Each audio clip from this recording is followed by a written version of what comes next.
Kata Imam Mu'ta'ilah, wa ta'ammal hadzal amr in kunta dha fahmin wassalam.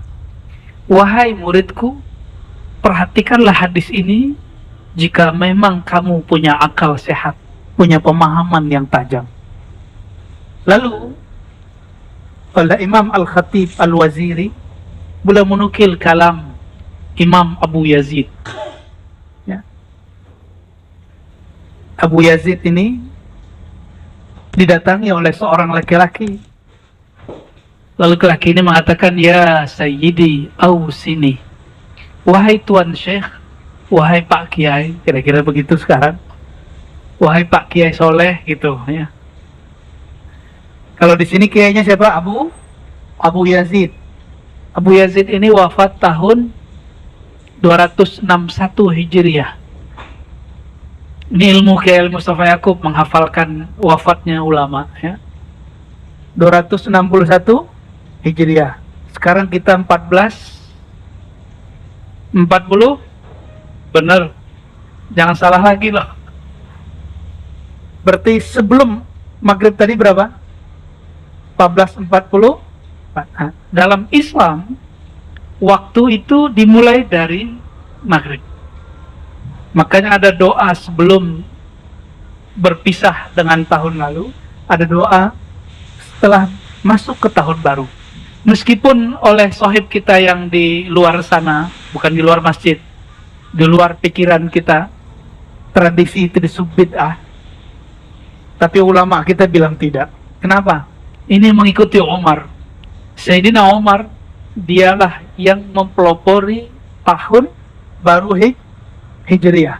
Kalau Umar sudah buat, maka kita isi dengan doa. Man sanna sunnatan hasanatan falahu ajruha wa ajru man amila biha. Ya. Kalau orang buat sesuatu yang baik, siapa yang ikutinya dapat keberkahan kebaikan.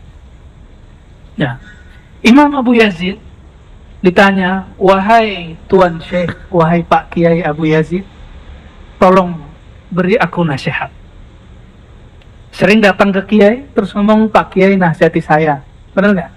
Nah, itu tradisi ulama salafus saleh. Lalu Imam Abu Yazid berkalam, in a'taka minal arshi ilal farsh, faqul lahu la, innama anta urid.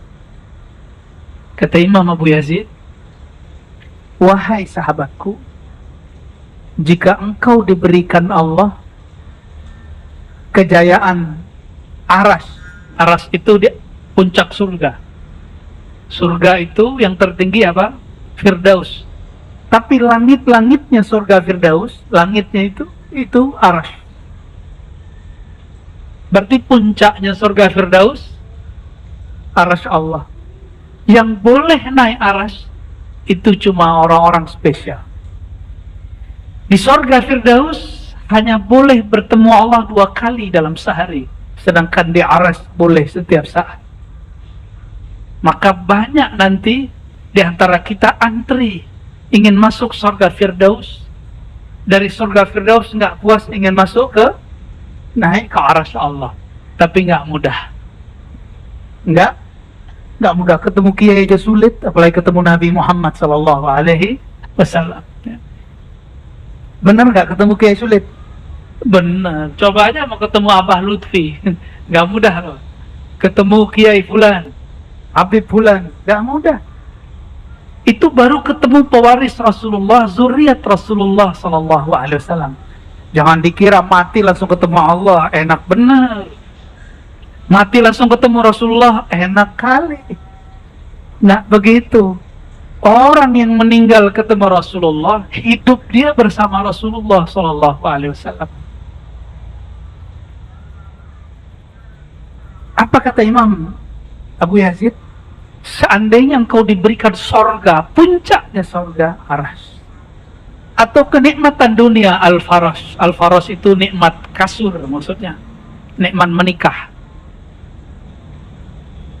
Faqul lahu la, jawablah, katakan kepada Allah, ya Allah, bukan ini yang aku mau. Innama anta urid, yang aku kehendaki hanyalah engkau, pemilik sorga. Ini namanya hijrah. Ini hijrah versi Imam Abu Yazid, Imam Salafus Saleh. Hari ini banyak yang berbicara salaf. Ini versi salaf yang ruhaninya. Banyak orang menyebut kata salaf hari ini untuk menyakiti umat Islam. Benar nggak? Menyebut salaf untuk menyalahkan umat Islam. Tapi kalau kita nyebut salaf untuk menyebutkan spirit, semangat orang-orang terdahulu. Nah, itu perbedaan kita yang bersanad kepada mereka dengan mereka yang mengklaim selalu ikut salaf. Ya, nggak usah rebutan. Yang penting punya sanad. Apa arti sanad? Silsilah ilmu. Saya mau tanya Bapak Ibu, kalau disuruh milih sorga Firdaus atau sholat 2 rakaat, pilih mana? Bingung kan? Pilih mana Pak? Ayo Mas, Bang. Sholat 2 rakaat atau surga Firdaus? Beneran, belum tentu diterima loh. Sholat gaya bener. Kayak udah diterima aja sholatnya. Nggak apa-apa. Apa alasannya kalau sholat? Apa? Berzikir. Zikir belum tentu ketemu. Apa? Ikhlas. Beneran sholatnya ikhlas. Jangan-jangan sholatnya pengen rezekinya lancar. Ibu-ibu kalau sholat sama surga Firdaus pilih mana? Sama Bang Firdaus ya maunya? Beneran? Wah keren juga di jamaah Kiai Soleh ini. Imam Abu Sulaiman Ad-Darani, siapa namanya? Beliau bagi jawaban dan alasannya. Kata beliau, "La'in khayyirtu baina rak'atain wa dukhulil firdaus, lakhtartul rak'atain." Beliau ini dibully oleh sebagian orang yang tidak paham bab ini. Karena beliau mengatakan, seandainya khayyirtu, aku disuruh milih surga Firdaus atau sholat 2 rakaat, lakhtartur rak'atain, aku akan memilih sholat 2. Tunggu dulu, sholat beliau pasti diterima Pak, karena beliau sholat itu nggak tahu lagi kiri kanan. Tapi kalau saya milih Firdaus karena saya belum tahu sholat saya diterima. Ayo yang mana ya? Mulai bingung kan? Mulai bingung. Kata beliau, li'anni fil firdausi bihazzi, karena aku berharap surga Firdaus itu keinginanku. Sedangkan rak'atain bi rabbi, aku bersama yang punya surga Firdausil A'la.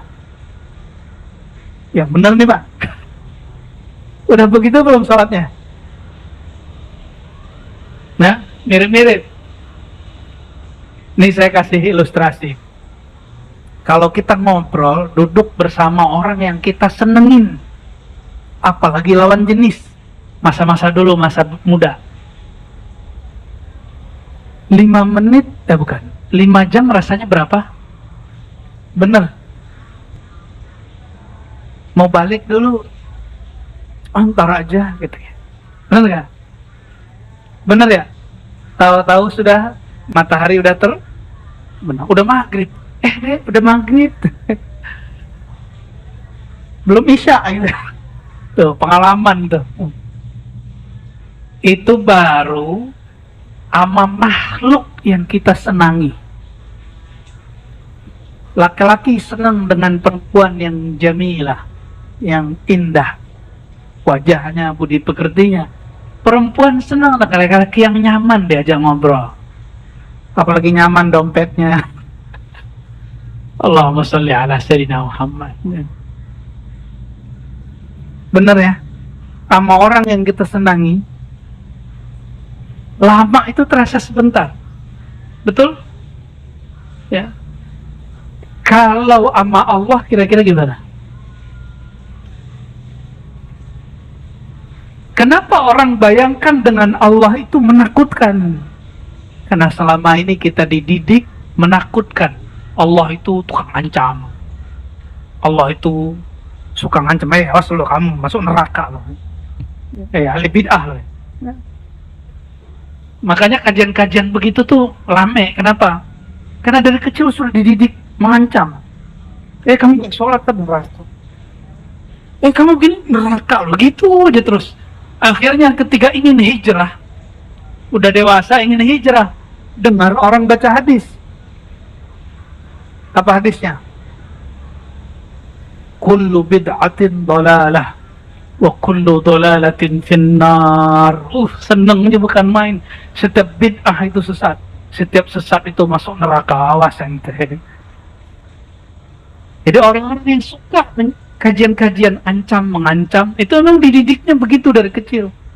Itu bukan salah kelompok itu sebenarnya, tapi memang kita dari kecil dididik bab ancam mengancam. Jadi otak itu udah otomatis. Otak ini kan sering, kalau sering diasah dia akan mengikuti pola-pola itu.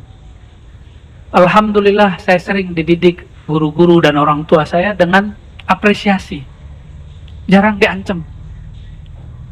Bahkan kalau nilai kami rendah, percaya nggak Bapak Ibu, nilai akidah akhlak saya dulu 4. Karena tiap hari pengkar mulu, nonjok orang lah, nendang orang lah, bonyok itu orangnya. Karena hobinya dulu silat sama karate.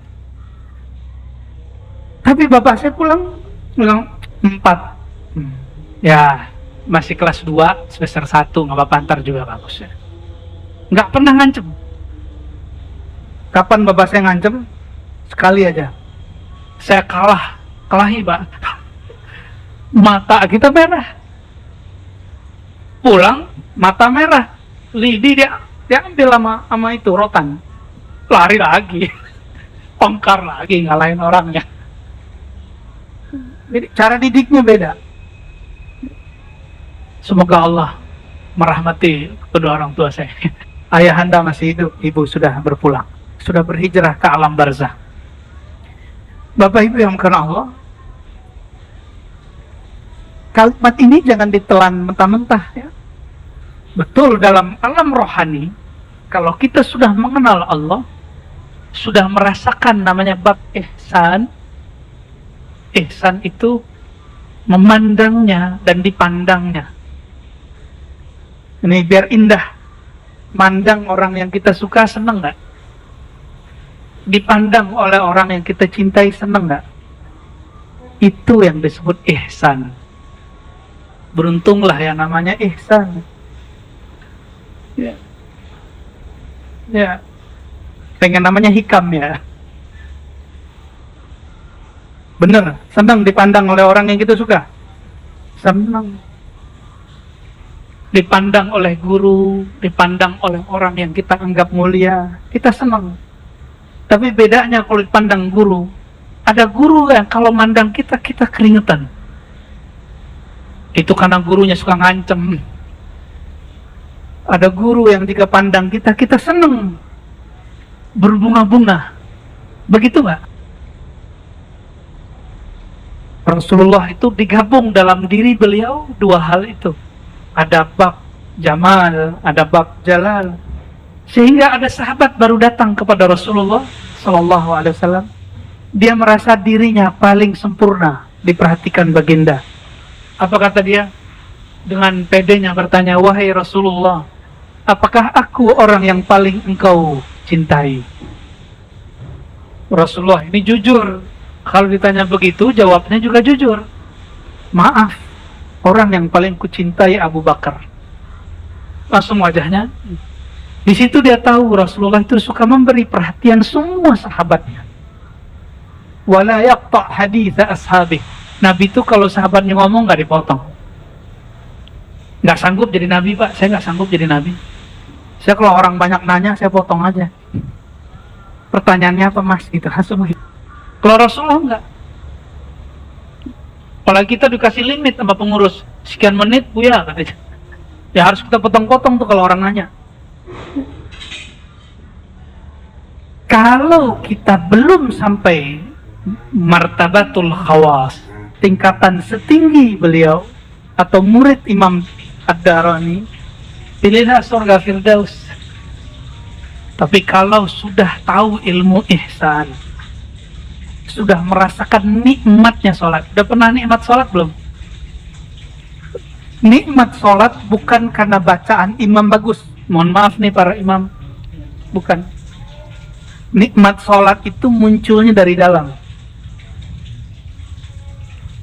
Makanan enak di depan, hati lagi nggak enak, makannya enak nggak? Paham? Sorga di dunia itu namanya sholat. Hidangan terindah di alam semesta itu namanya sholat. Apabila seseorang hatinya tidak nyaman, maka dia tidak mampu menikmati sholat. Oleh karenanya Bapak Ibu, sebelum sholat handphone matikan. Ya, sebelum sholat duduk berdiri, kalau perlu sholat dulu 2 rakaat. Itu namanya conditioning. Jadi Rasulullah SAW mengajarkan conditioning. Selevel Nabi, conditioning mau zuhur 4 rakaat. Umatnya Nabi berapa rakaat? Beneran 4, paling cuma 1-2 orang ya. Mulai ngamalin mulai besok sunnah sebelum sholat zuhur. Jadi kita udah azan, kita sholat berapa rakaat? 2 rakaat plus 2 rakaat. Itu cara apa? Mengkondisikan hati. Itu rahasianya. Selevel baginda Rasulullah SAW, beliau mengkondisikan kalbunya sebelum sholat zuhur 4 rakaat. Masa kita tidak?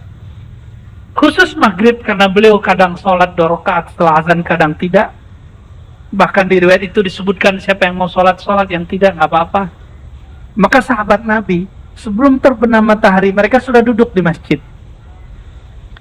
Ya, kalau kita mungkin duduk di musola, di surau, di langgar, duduk di tempat kita mau sholat, persiapan kolbu. Orang mau ujian aja persiapan, kenapa dia mau sholat dia tidak persiapan?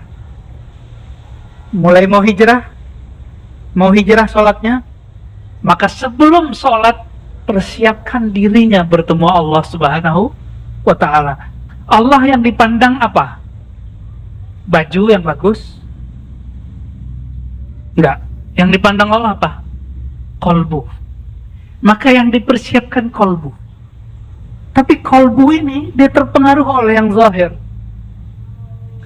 Ya, terpengaruh oleh handphone, oleh mata menonton, oleh gosip, oleh pikiran. Kondisikan kolbu sebelum sholat. Ya. Nah, Rasulullah itu makomnya sudah sampai, sholat itu rehat. Kalau kita rehat dulu baru sholat, beda. Makanya saya nggak yakin kalau tadi jawabnya saya pilih sholat Ustaz. Nah, kurang yakin saya. Lagu benar. Bapak Ibu yang mengasihi Allah. Waqala Imam Abu Bakar Ash-Shibli quddasallahu sirrahu. Imam Junaid, pernah dengar Junaid? Junaid Al-Baghdadi, Imam Salafus Soleh. Beliau yang mengajarkan tasawuf. Jadi kalau ada orang ngomong hari ini tidak ada tasawuf di masa dahulu, di masa Salafus Soleh, dia berbohong atas ulama Salafus Soleh.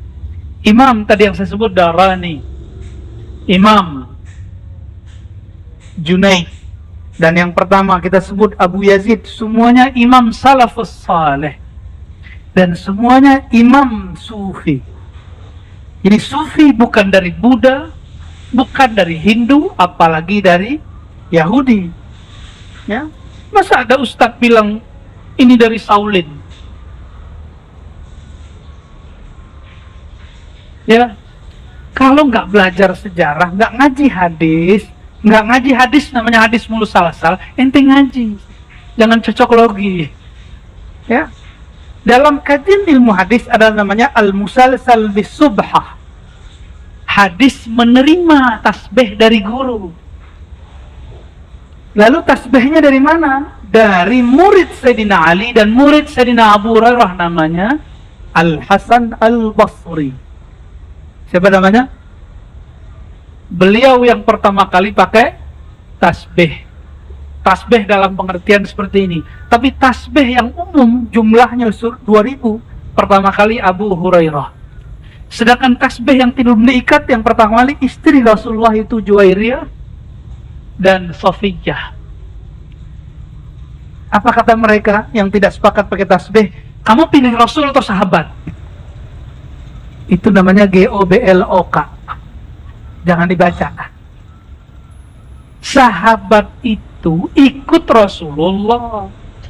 Jangan kemudian kasih pilihan ikut Rasul, ikut sahabat. Ikut sahabat itu ikut Rasulullah Sallallahu Alaihi Wasallam.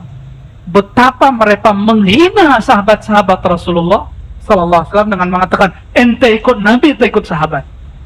Itu kalimat yang tidak pantas dikalamkan oleh seorang yang mengaku ahlus sunnah wal jamaah. Ya, kita nggak boleh menghina sahabat sama sekali. Itu penghinaan luar biasa. Itu lebih parah dari Syiah. Syiah Rafidhah menghina sahabat, tapi nggak sempat ngomong gitu. Nggak ada mereka ngomong ente pilih sahabat atau pilih Rasulullah SAW. Ini Jumatan di sini azannya berapa kali Kiai? Oh keren ya. Ikut sahabat Sayyidina Utsman, hadis Sahih Bukhari Muslim. Bukan berarti ente ikut Utsman atau ikut Rasulullah. Jangan begitu nanyanya. Su'ul adab sama Sayyidina Utsman, ya. Jadi panas. Kayaknya masjid ini masih panas bagian itu. Imam Shibli, imam yang hidup separuh hidupnya lebih di zaman salafus saleh, tapi wafatnya setelah itu. Ya.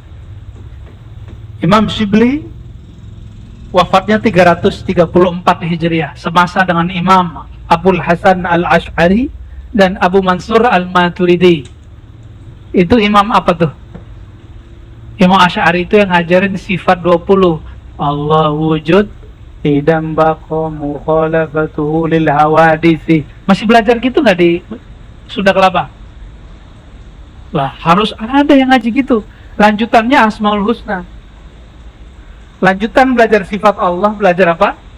Al-Asmaul Husna. Itulah inti daripada al-iman dan al-ihsan. Kalau kita rutin nanti kita ngaji itu aja ya. Insya Allah. Senang duluan. Imam Shibli mengatakan ihdar makrahu walau fi qawlihi kulu washrabu. Hati-hatilah engkau, wahai tuan, wahai laki-laki ataupun perempuan, dalam segala hal, meskipun dalam hal makan dan minum. Kulu washrabu. Apa maksud beliau berkalam begitu? Hati-hati walaupun dalam makan. Kalau orang awam, nah mau sampai kapan kita jadi orang awam? Itu hanya hati-hati di awal makan dan di akhir makan. Awal makan baca bismillah, akhir makan alhamdulillah. Tapi kata Imam Shibli, kalau engkau mau hijrah, hati-hati di saat makan. Hal anta ta'kul ma'ahu amla? Apakah engkau makan dan merasakan kebersamaan dengan Allah atau tidak? Apakah saat engkau makan, engkau berpikir, nasikah yang mengenyangkan? Kalau orang berpikir nasi yang mengenyangkan, disitulah tumbuh sifat tamak. Jadi kapan orang tamak? Kalau dia meyakini nasi yang mengenyangkan. Kapan orang mulai korupsi? Jika dia mengira duitlah yang membahagiakan. Sama. Jadi kalau megang duit hati-hati. Megang duit, apalagi megang orang yang megang duit. Kata Imam Al-Waziri, "Li'anna zahir at-ta'am wasyarab in'amun wa batinihi ikhtibarun." Karena orang makan itu zahirnya nikmat, Tapi pada hakikatnya, batinnya, Allah sedang menguji dia. Dia sedang makan, dia berpikir siapakah yang mengenyangkan. Dia sedang minum obat, dia berpikir siapakah yang menyembuhkan. Gimana kira-kira? Yang sering kita lupa ya. Maka mulai malam ini Bapak Ibu, mulai malam ini hijrah makan bagaimana? Bismillah itu terjemahannya aku makan bersamaan dengan nikmat Allah. B-nya di situ berarti ma'a. Apa arti B di situ? Ma'a. Ma'a berarti bersama. Aku makan dengan pemberian Allah. Kalau sudah begitu udah makan suka-suka. Karena setiap makan yang dirasakan Allah Subhanahu wa ta'ala. Udah begitu belum? Jadi kapan makan kita jadi ibadah? Kalau makannya bersama Allah Subhanahu. Sehingga ketika makan, yang kenyang tidak hanya perut, tapi yang kenyang juga batinnya. Itulah makan yang membuat mudah bangun malam tahajud. Itulah makan yang membuat mudah bangun subuh. Itulah makan yang membuat pikiran orang bisa jenius. Jenius melebihi jeniusnya orang-orang dunia, lebih jenius akhirat. Orang jenius itu visioner. Visioner ahli dunia, bagaimana dapat untung di dunia. Tapi visioner orang akhirat, dia berpikir sampai melewati dunia. Berarti sampai ke akhirat. Jadi hitung-hitung dia sampai ke akhirat. Itu orang visioner.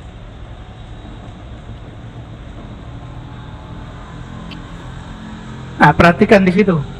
Makannya karena berpikir nasilah yang mengenyangkan, airlah yang menyegarkan. Maka coba lihat, ada orang minum. Gimana cara orang yang lupa kepada Allah minum? Satu nafas. Minum begitu hanya boleh minum air zam-zam, tapi tegukan yang ketiga kali. Kalau hamba Allah minum enggak? Hamba Allah minum dikit-dikit ya. Saya izin minum dulu ya. Bismillah. Nah, dikit-dikit seperti itu.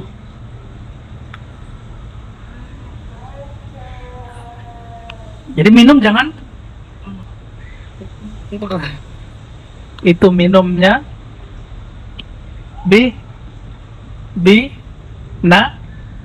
bina-bini. Itu hewan yang minum begitu. Maka disebut di Quran ulaika kal an'am. Dia berpikir air yang menyegarkan.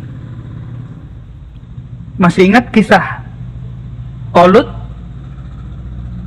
Talut itu diuji oleh Allah dan pasukannya. Itu pasukannya banyak. Pasukannya awalnya puluhan ribu. Tapi turun perintah wahyu.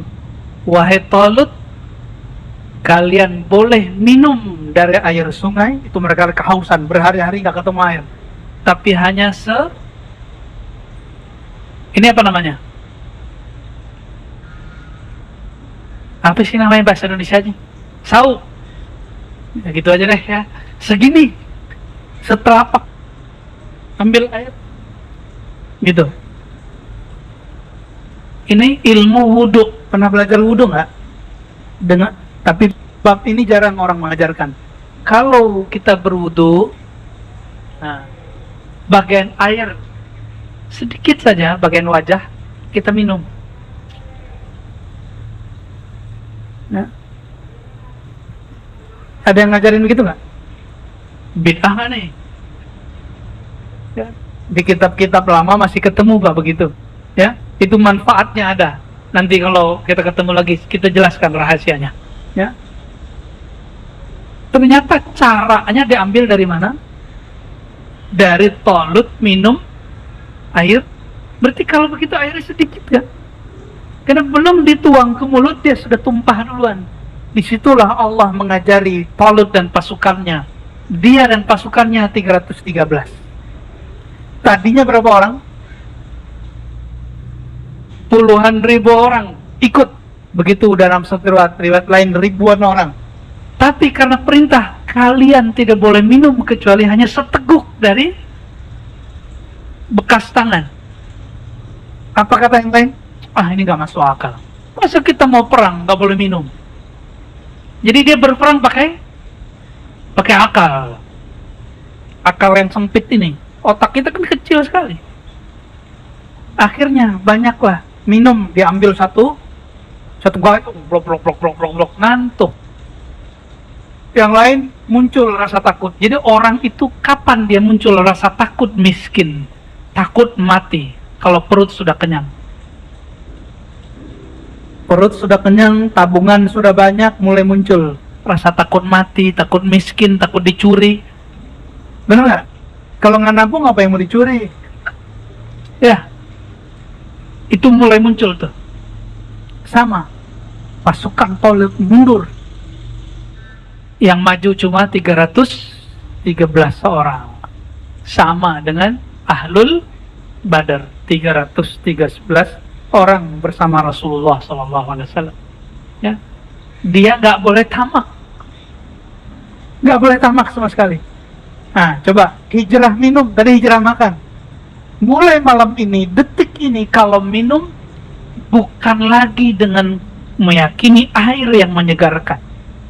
Toh tentara Talut mengalahkan musuhnya Jalut, mereka jumlahnya cuma 313 dan minumnya sedikit. Karena yang menyegarkan, yang menghidupkan bukan air minum, tapi Allah Subhanahu wa Ta'ala. Benar nggak nih? Ya. Nanti ada masa Bapak Ibu, gak tahu nih, sebagian ibu-ibu mungkin sudah dipanggil Allah nanti. Nggak nakut-nakutin. Sebagian kita sudah dipanggil Allah nanti, Bapak-Bapak. Ada masa orang karena air satu gelas bunuh-bunuhan. Sekarang belum, Pak.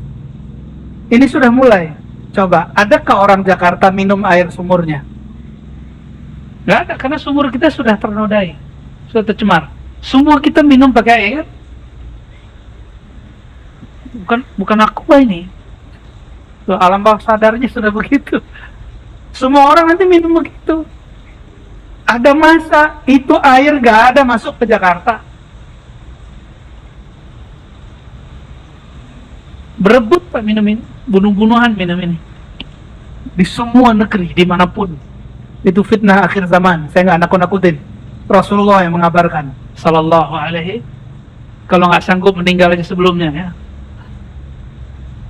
Bayanginnya sulit kan? Tuh banyak yang mau minta mati sebelumnya tuh.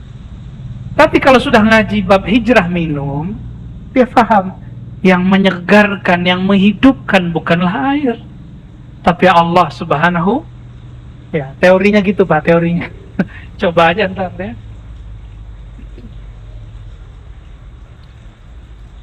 Terakhir ya, ketika disebut al-muhajiru man hajara, man al-mujahidu man hajara. Ada yang hafal nggak?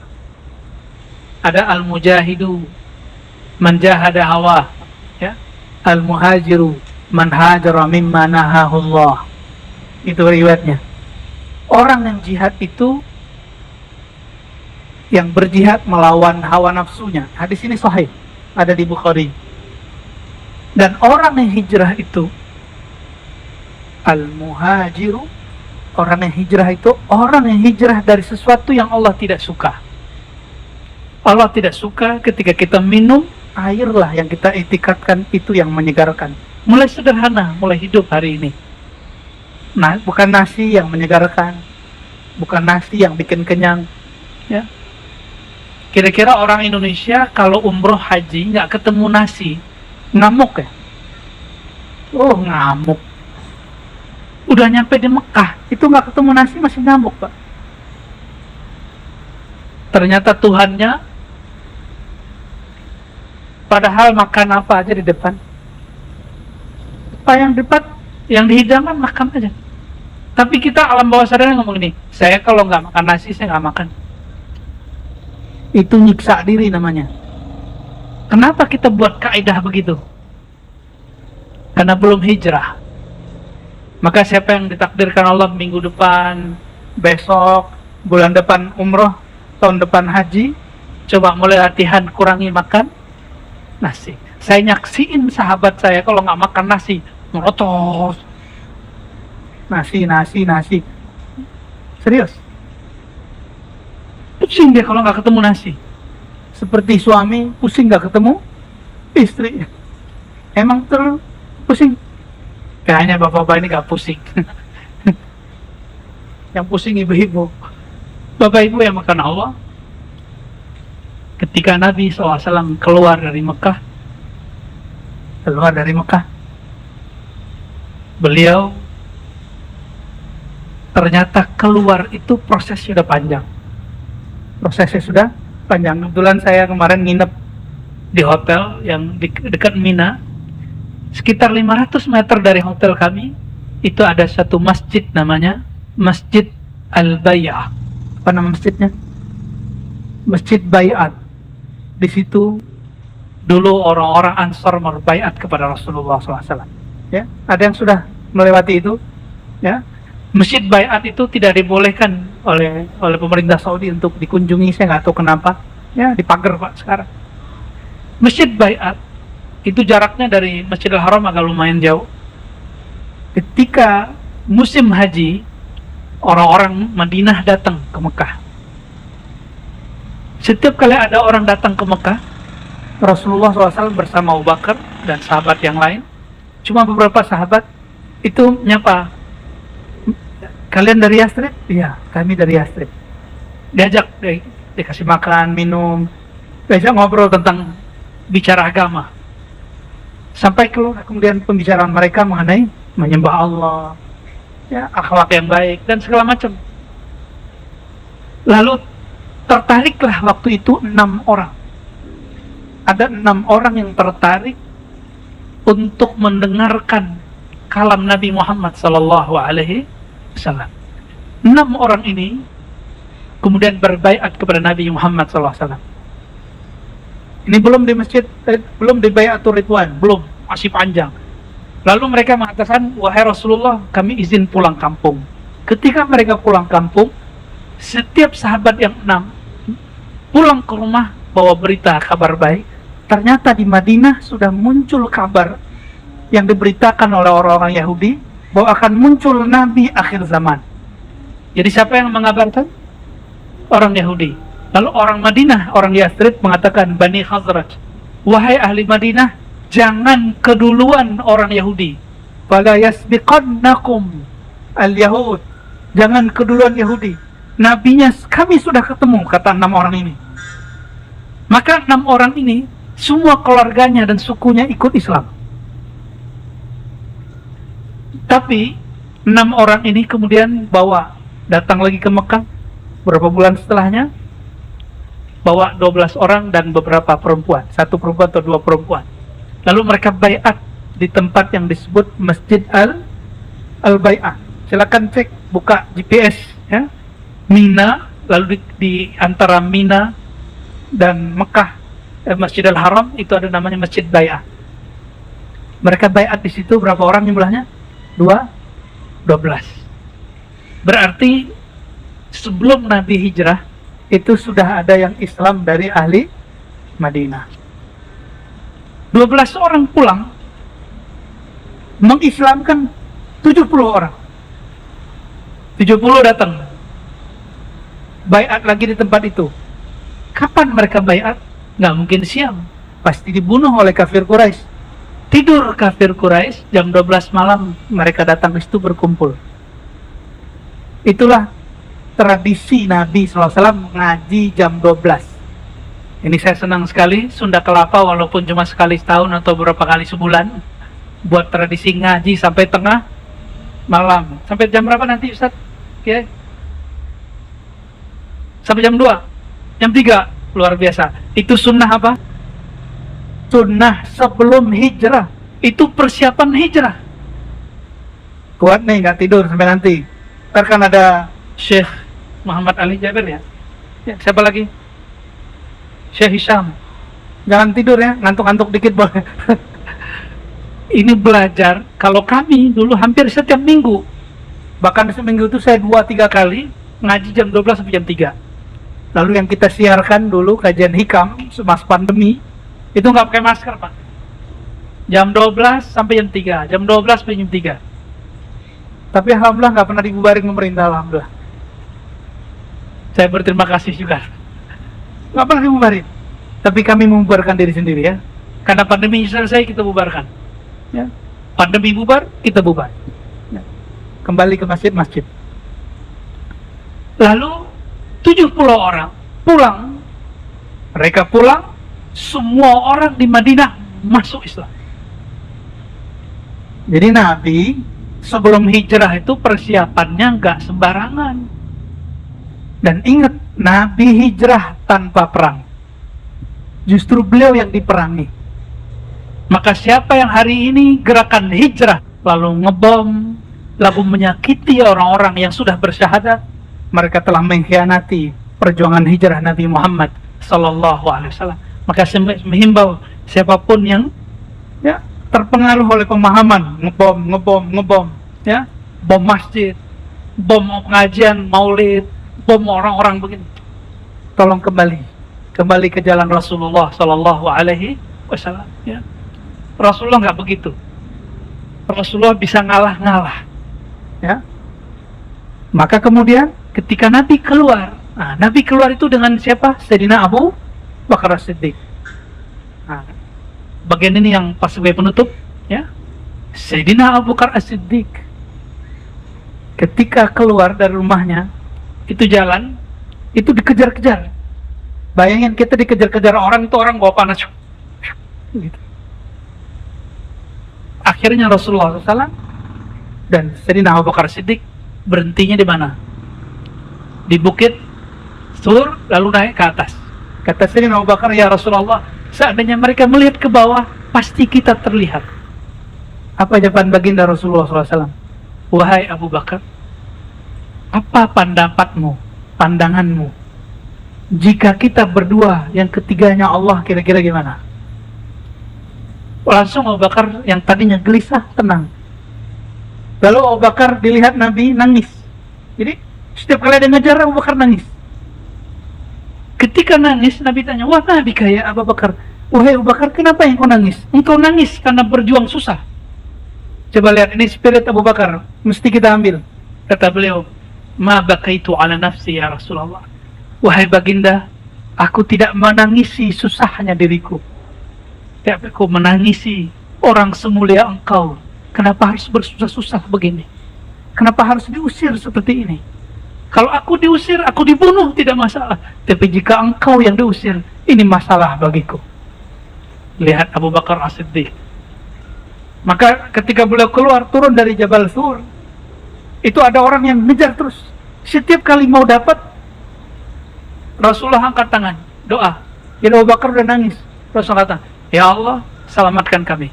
Setiap kali mau dapat, orang itu terpental. Dan terakhir dia jatuh. Ketika jatuh, Rasulullah berhenti. Ternyata orang ini kemudian mengatakan, wahai baginda, ambillah semua hartaku, aku akan jaga engkau. Dia mulai percaya. Nabi angkat tangan, baru dia jatuh. Oh, berarti ini betul Rasulullah nih. Ambil semua barangku, lalu pergilah engkau, saya akan kecoh kafir Quraisy. Padahal tadi dia orang yang ingin ikut sayembara bunuh Muhammad, maka dia jadi orang kaya. Jadi tidak semua orang jahat itu berhati jahat. Nah, ini kaidah juga. Ya, tidak semua pemaksiat itu hatinya kotor. Tidak semua orang yang diklaim hari ini pemaksiat pendosa itu orang-orang yang hatinya berdosa. Mungkin hatinya sedang mencari. Apa kata dia? Wahai Rasulullah, engkau berangkat ambil barangku, aku siap pasang badan. Apa jawaban Nabi? Ternyata Nabi SAW tidak mata duitan.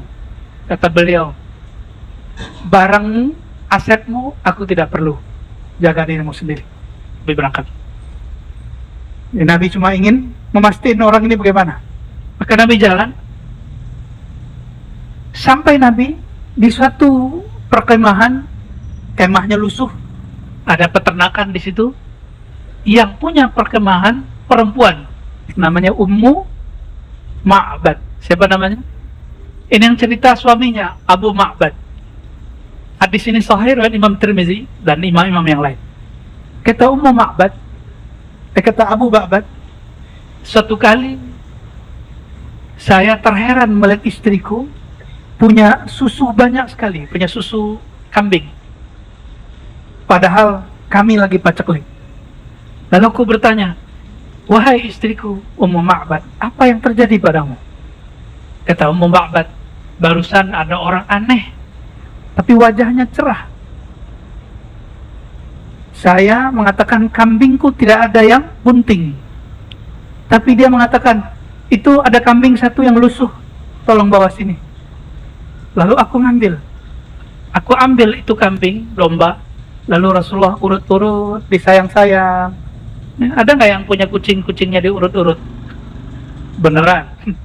Ya, punya kambing nggak berani ya? Diurut-urut, lalu bagian susunya itu bukan lagi bunting, Pak.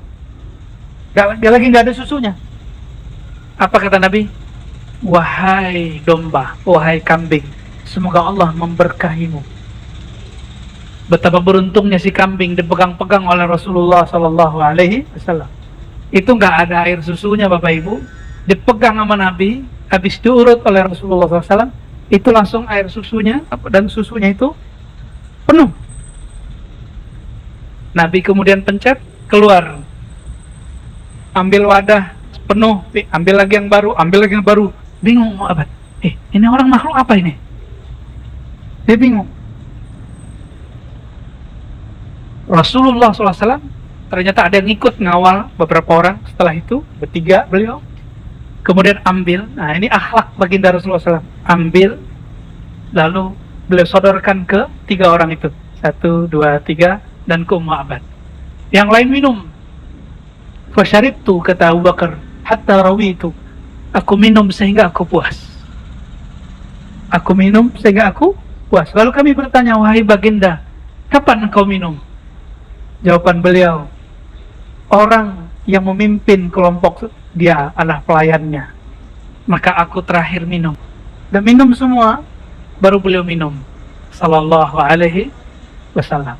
Sampai detik itu Ummu Ma'bad belum tahu bahwa yang memeras itu siapa? Rasulullah Sallallahu Alaihi Wasallam. Maka dia orang paling berani mandang Rasulullah, dilihat dari ujung rambut sampai ujung kaki.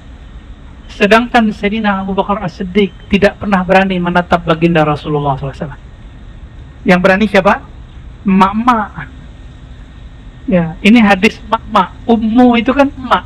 Emak Ma'bad. Anak dia namanya Ma'bad. Selesai semua, Rasulullah cuma ambil sedikit, minum, dah beliau jalan. Saya mau nanya Bapak Ibu, kira-kira itu air susu turunnya dari mana? Keluarnya dari mana? Memang Allah punya peternakan susu, punya pabrik susu? Apa jawabannya? Yang megang kunci surga siapa? Rasulullah SAW. Benar? Ya. Di surga ada nahrun, ada sungai disebut min laban, yang mengalir di dalamnya air susu. Kalau Rasulullah mau ambil, boleh nggak? Boleh. Maka itu keluarnya apa? Itu sebenarnya bukan air susu biasa, itu air susu surgawi. Itulah air susu paling mulia yang pernah keluar. Air susu surga yang Allah keluarkan. Sebagaimana air Zam-Zam dan air-air yang mulia yang keluar di tangan beliau. Nggak ada selang di tangan Nabi, tapi keluar air. Kira-kira seperti itu. Bapak Ibu yang bukan Allah, Nabi SAW pergi, datang Abu Ma'bad, tanya, ini susu dari mana? Wajahmu cerah dari mana? Kenapa? Jawaban Ummu Ma'bad, barusan ada orang, wajahnya sumringah, wajahnya teduh, matanya Masya Allah seperti habaib-habaib yang kita lihat hari ini, yang habaib-habaib yang sahih ya, bukan habaib yang tidak sahih. Insya Allah kita hormat kepada semua habaib. Jangan ikut terpedaya dengan isu-isu hari ini, mereka yang kemudian membenci sebagian zuriat Nabi Muhammad Sallallahu Alaihi Wasallam. Ini awal fitnah akhir zaman, karena Al-Mahdi keturunan Fatimah. Maka cara supaya fitnah akhir zaman ini bekerja, orang mulai membangkitkan ajaran jangan percaya habaib. Ya.